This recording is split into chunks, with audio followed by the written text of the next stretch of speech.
The Salvatores' forgotten conflicts were never just about swords and spells. They were about choices. Quiet, brutal choices made in dark basements and moonlit squares.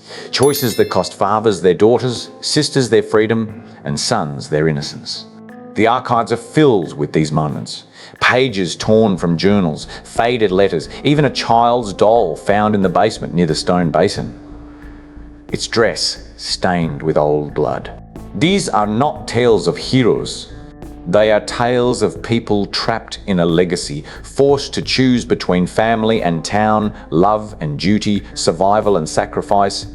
And every one of these unseen choices echoes in Stefan and Damon, shaping the men they became and the battles they fought long after the archives were locked. Alessandro Salvatore's 1840 choice haunts the family more than any other. We found his private journal in a cedar box, its pages stuck together with what the archive's curator confirmed was human blood. The entry dated the night of the blood moon ritual is barely legible, his handwriting shaking so hard the words blur.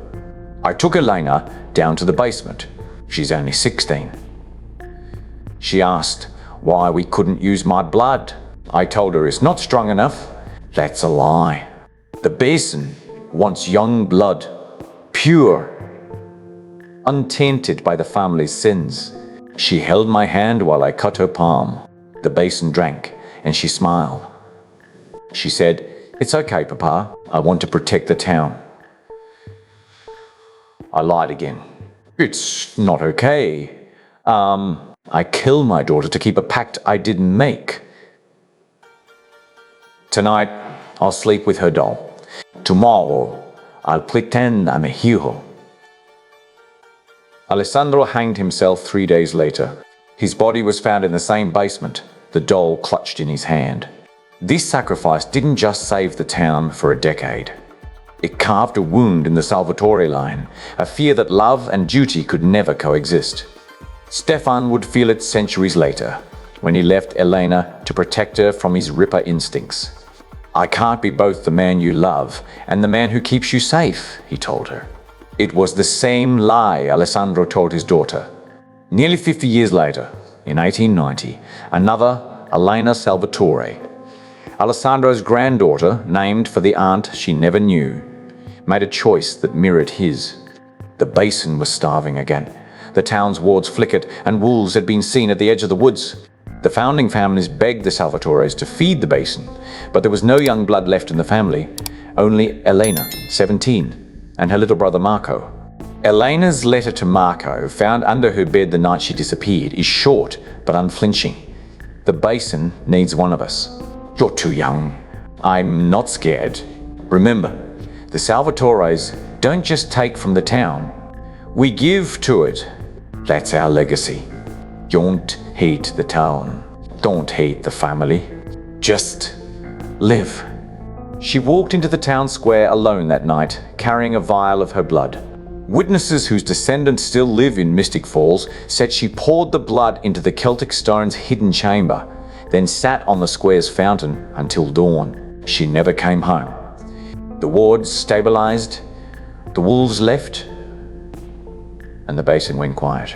But Marco never forgave the town. He left Mystic Falls in 1895, never to return. His journal, found in a New Orleans attic in 2010, has one final entry.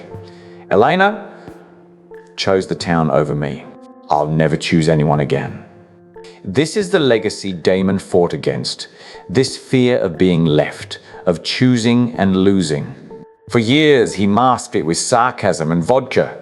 But when Elena was taken by Klaus, he chose to trade his life for hers. "I'm not a hero," he said. But he was, because he'd learned the Salvatore lesson: sacrifice isn't about being brave. It's about being willing to lose what you love most. The Salvatores' moral compromises were just as heavy. Michael Salvatore's deal with the travelers in 1820 wasn't just a pact, it was a betrayal of the witches who'd helped the family for generations. His diary admits he knew the travelers would demand more than blood. "They want the stone," he wrote. "I'll let them think they'll get it. I'll lie. I'll cheat. I'll do anything to keep Clara safe. But he couldn't keep her safe. The travelers found out, and Clara became the price. Michael spent the rest of his life trying to atone, hunting vampires to feed the basin, repairing the witch's damaged wards. But the guilt ate him alive. I thought I was choosing family, he wrote. I was just choosing to be a monster. Stefan would later face the same choice when Klaus threatened to kill Elena. He agreed to become a Ripper again. I'm doing this for her, Key told Damon. But he was doing it for the legacy, for the idea that family and love requires compromise, even if it turns you into something you hate. Luca Salvatore's 1820 deal with the Bennett witch was another compromise. He gave her a shard of the Celtic stone to suppress Elias Lockwood's wolf gene, knowing the shard would weaken the town's wards. The Lockwoods control the grain, he wrote in his journal. If we don't help them, the basin will starve. The town will starve. I have no choice. But he did have a choice. He chose the town over the witches, and the witches never forgot. When Bonnie Bennett first met Stefan, she was wary. Salvatores always take more than they give, her grandmother had told her. It took years for Bonnie to trust Stefan, just as it took years for the witches to trust the Salvatores after Luca's deal. These unseen choices aren't just history. They're the reason Stefan fought so hard to be good, to break the cycle of sacrifice and guilt. They're the reason Damon finally let himself love and lose. The Salvatore legacy isn't about vampires or magic. It's about choices, the ones you make in the dark, the ones you hide from the world, the ones that cost you everything but still feel like the only right thing to do. When Stefan sacrificed himself to close the Hellmouth, he wasn't just saving Mystic Falls. He was honoring Alessandro and Elena and Michael, all the Salvatores who'd chosen before him. When Damon gave up his immortality to be with Elena, he was breaking the legacy's darkest part, the idea that you have to lose to love. The Salvatore's unseen choices made them who they were. They were messy and broken and human. And in the end, that's their greatest legacy. Not the blood, not the magic, but the willingness to choose love over fear, sacrifice over safety, and each other over everything else. The Salvatore family's buried secrets don't stay in the archives. They leak into the present, threading through every choice Stefan and Damon make, every glance Bonnie Bennett casts at the mansion's attic, every whisper about Mystic Falls' cursed history. You thought Stefan's guilt over being a Ripper was just his own cross to bear. You thought Damon's fear of being abandoned was just leftover pain from Catherine. You thought Bonnie's wariness of the Salvatores was just witchy intuition. But the archives tell a different story. These aren't just personal flaws. They're echoes of Alessandro's guilt over killing his daughter, echoes of Marco's anger at losing his sister, echoes of Luca's betrayal of the Bennett witches. The past didn't just shape the Salvatore legacy. It is the present, and once you see it, you'll never watch the show the same way. Take Bonnie's distrust of the Salvatores, for example. In season 1, when Elena asks her to help Stefan hide his vampire identity, Bonnie hesitates. Salvatores bring trouble, she says.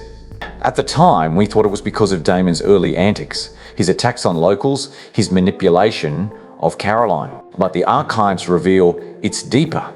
Bonnie's grandmother, Sheila, knew about Luca Salvatore's 1820 deal with Mara Bennett, Sheila's great-great-aunt. Mara gave Luca a suppression spell for Elias Lockwood's wolf gene, but Luca gave her a shard of the Celtic stone, weakening the town's wards and letting vampires in. Mara wrote about it in her journal. The Salvatores take what they need, then leave the witches to fix the mess. Sheila passed that warning down, and Bonnie grew up hearing it. Her hesitation to help Stefan wasn't just about Damon. It was about a century of Salvatore choices that had hurt her family.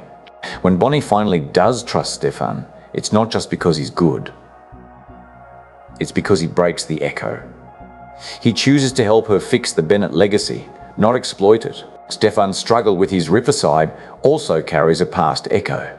We watched him fight to control his bloodlust, to be worthy of Elena. But Alessandro Salvatore's 1840 journal entry reveals the Salvatore bloodline has always carried this burden. The basin hungers, and so do we. It's in our blood. This need to take, to feed, to sacrifice what's soft to protect what's broken. Stefan's river days weren't just a personal failure. They were a legacy. When he tells Eleanor, "I'm not a monster, but I've done monstrous things," he's repeating what Alessandro wrote. "I'm not a killer, but I killed my daughter." Stefan's choice to sacrifice himself to close the Hellmouth wasn't just an act of love. It was an act of atonement for his own sins and for the sins of the Salvatores who came before him. He broke the cycle of sacrificing others. He sacrificed himself. He sacrificed himself. Damon's fear of abandonment, too, traces back to the past. Marco Salvatore's 1895 journal, written after his sister Eleanor died feeding the basin, says, "Love is just a choice to be left. The people you care about leave, or you leave them, or you kill them to protect them." That's the echo Damon fights. He pushes people away, Elena, Stefan, Bonnie, because Marco had pushed the town away. He drinks to forget because Marco left Mystic Falls to forget. But when Damon chooses to give up his immortality to be with Eleanor, he breaks the echo. He chooses to stay, even when staying means being vulnerable. "I don't want to be a vampire anymore," he tells her. "I want to be with you." That's the choice Marco never got to make. These revelations rewrite our understanding of the Vampire Diaries universe in quiet, powerful ways. We thought the Salvatores were victims of their vampire curse, but they were always more. They were architects of Mystic Falls' supernatural landscape, for better and worse. We thought the town's balance was a natural force, but it was a man-made one, built on Salvatore blood and lies. We thought Elena's role as a doppelganger was just fate, but the family's repeated use of the name Elena, Alessandro's daughter Marco's sister, suggests it's a legacy of guilt, a way to honor the girls who were sacrificed, a way to hope for redemption. Even the show's big bads take on new meaning. When Klaus comes to Mystic Falls, he's not just a random original vampire. He's drawn by the town's weakened wards. Wards weakened by Luca Salvatore's deal with the Bennetts. The past doesn't just haunt the present. It creates it. Now it's your turn. What other echoes do you see? Do you think Tyler Lockwood's struggle with his wolf gene is tied to Elias Lockwood's 1820 uprising? Do you think Catherine's choice to target the Salvatores was about more than Stefan? Maybe she knew about their deal with the Travelers. Do you think there are other Salvatore ancestors whose secrets haven't been unearthed yet? Ones who might explain Bonnie's connection to the Celtic stone? Or Jeremy's ability to see ghosts? The archives are just the start. The Vampire Diaries universe is bigger, darker, and more connected than we ever knew. Share your theories. Tell us what you think the past is hiding. Because the best part of uncovering these secrets isn't just knowing the truth. It's arguing about what comes next. The echoes are loud, but your voice can be louder.